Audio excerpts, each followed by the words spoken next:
Bah en fait, la plupart du temps je me fournis au marché. Et quand il n'y a pas ce qu'il faut au marché, eh bien je viens au centre commercial, donc Vincom.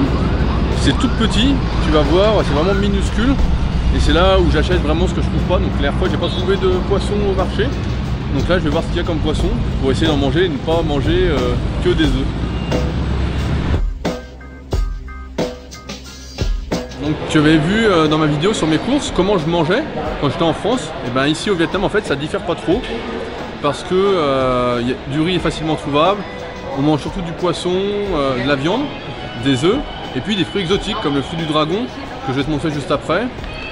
Des mangues qu'on trouve un peu partout. Et de plus j'ai emmené ma balance pour pouvoir tout peser assez facilement. Donc j'ai pas de soucis particuliers à pouvoir suivre ma diète. Surtout que les Vietnamiens ici mangent tous assez sainement, en faible quantité. J'ai pratiquement pas croisé de personnes en surpoids. Tout le monde est assez en forme en fait ici. Alors ça c'est le fruit du dragon. J'en ai parlé sur une photo sur mon Instagram et certains ne savaient pas ce que c'était. Et donc bah, le fruit du dragon c'est ça. Il y a un nom exprès exotique, mais nous on appelle ça le fruit du dragon. Ça ressemble à ça une fois que c'est ouvert.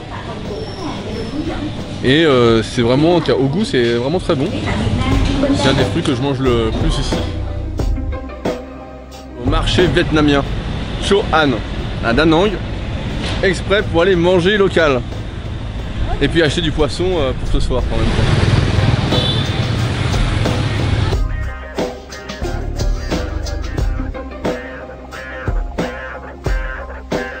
Bien, j'ai pris une soupe avec des noodles de riz et en même temps il y a du bœuf dedans et plein de coriandre. Et on a testé encore des noodles de riz. Ça semble être la spécialité d'ici, avec de la viande cuite au barbecue. Donc on va goûter, on va voir ce que ça donne. Bumbo, je sais pas si c'est le bon accent, mais c'est comme ça qu'on dit. Je ne sais pas faire. C'est bon, c'est plutôt bon, en plus c'est pas cher. Parce que là, j'en ai repris. J'en ai repris. Et donc ça coûte, c'est 20 000 dong, c'est ça qu'on dit. Et donc ça fait, divise par 5, même pas en euros, 80 centimes. Donc là on va boire du jus de noix de coco, qui fait fureur en ce moment sur les réseaux depuis un petit moment. Ça n'a pas trop de goût hein. Effectivement j'ai du mal à finir cette eau de coco. C'est pas super bon. Ça se goûte hein, c'était pour goûter de toute façon donc peut-être aussi que je suis anesthésié, c'est vrai. Je crois que la cuillère est plus molle que la noix de coco.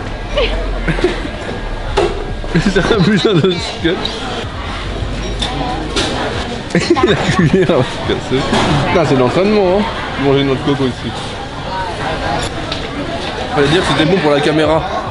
Donc ça va être très bon. C'est pas bon. J'ai coupade.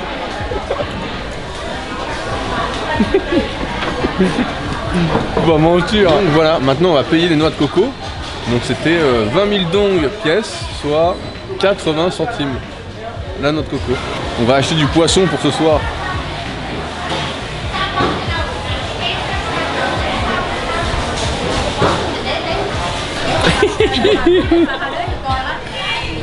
Coup de chance aujourd'hui, il n'y a plus de poissons, l'air fois il y en avait plein, il n'y en a plus, donc on va prendre des coquillages, je ne sais pas encore lesquels, je vais laisser la caméraman choisir, mais c'est une sorte de...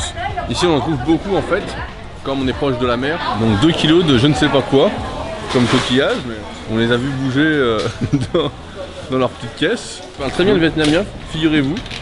Je suis vraiment un spécialiste, hein. En quelques semaines j'ai vraiment bien appris cette langue. Je sais dire deux, donc c'est aïe. Très simplement. Donc là c'est notre stand fétiche. Voilà, bah là on a fait des petites courses pour au moins une journée et demie de fruits et de légumes et de coquillages en tout genre. Ça revient à peu près à un peu moins de 20 €. Donc un peu moins de 500 000 dong. Donc là je pense qu'on va se régaler, en plus On va goûter ces coquillages, hein, ça va être la surprise. Hein. Vu qu'ils étaient encore vivants il y a quelques minutes, on va voir ce que ça donne après que la cuisinière soit passée par-dessus.